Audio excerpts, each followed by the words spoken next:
Hey, the Warriors Orochi 4 or Muso Orochi 3 stream just finished. I arrived about 45 minutes too late. I just couldn't wake up in time. Obviously, when it's just the voice actors playing, there's not going to be much to dissect or really find in terms of the advanced mechanics and stuff. But they did announce some interesting things. The first is that the game is coming out on, I believe it's September 27th. Yeah, it's September 27th on consoles. However, the Steam version is going to be October 16th, so a few weeks later. We're not sure what that means. Hopefully they're going to actually optimize the PC port this time so that they kind of prevent a repeat of the Dynasty Warriors 9 scenario where the game is review bombed pretty much the moment it comes out, and it's one of the most worst rated games on Steam or negatively rated games on Steam, despite the game not really deserving that, even with its shortcomings in consideration. So I'm not sure what's going to happen in terms of the worldwide release. I would assume that since it's on Steam, it's pretty much available to everybody. I don't really think they can edit the Steam database to have it, in English and other languages. So I assume that's when it's going to come out worldwide. I hope this also means that they will optimize the port. I think that's something they need to do. They did show some other stuff. I'm sure if you follow Black Kite on Twitter, he's got more detailed information. I don't really want to go through their stream and find all the information and stuff because they barely showed anything. It was mostly just the voice actors just mashing the S string and the divine treasures. One thing that was interesting, probably the most interesting thing, is that apparently someone asked if they would be able to transfer their save data from PS3 Warriors Orochi 3 Ultimate to the PS4.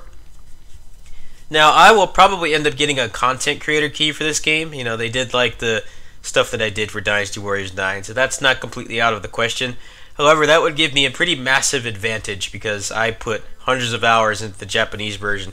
I barely played the English version of Warriors Orochi 3 Ultimate because I already invested so much time in the Japanese one. Now, they said that they're just considering it, and given their past history, it's probably nothing to be too excited about. It's probably just going to be like, you start with a little bit of extra currency or something. It would be cool if they actually gave you more of a advantage for save transferring. So chances are I probably won't be able to get a Steam key given the the release date discrepancy. Obviously, Koei Tecmo America doesn't really get Japanese keys for obvious reasons, so I would have to go pay for the game out of my pocket, which thanks to you guys and Patreon and everything is not a big deal. Probably the beginning of September when I get paid from Patreon, I'll probably just go pre-order the game. Hopefully they say some stuff about the transfers soon. So that's probably what the plan is I'll probably get the Japanese version, and then if my computer is upgraded, if I decide what I'm going to do for a fundraiser to make sure that a repeat of Dynasty Warriors 9 PC frame rate issues doesn't happen again, then I'll probably get a key from Koei Tecmo, and then we'll go from there. So that's basically what they announced. What I'll do is I'll go ahead and I'll link to Black Kite's Twitter. He has all the information there. But that's pretty much the juicy stuff. Obviously they don't really fly out high-level or advanced Japanese Muso players to promote these events. So the gameplay was pretty shitty, to be honest. I don't really think I was able to see anything cool from there. But they did announce some pretty interesting stuff. We have a release date now.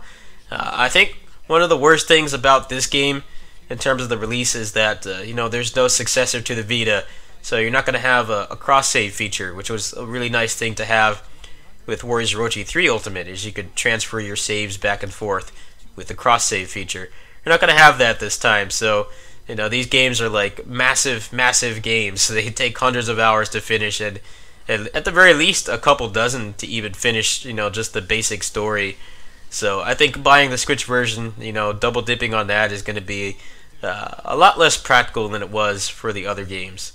Anyway, that's it. I don't really have a whole lot else to say. I'm just going to go ahead and link to Black Kite's Twitter for the rest of the news. But basically my plan, once again, is to probably import the Japanese version depending on how in-depth the save transfer is, if they're actually able to get that implemented. And even if they don't, I'll probably splurge for the money for it.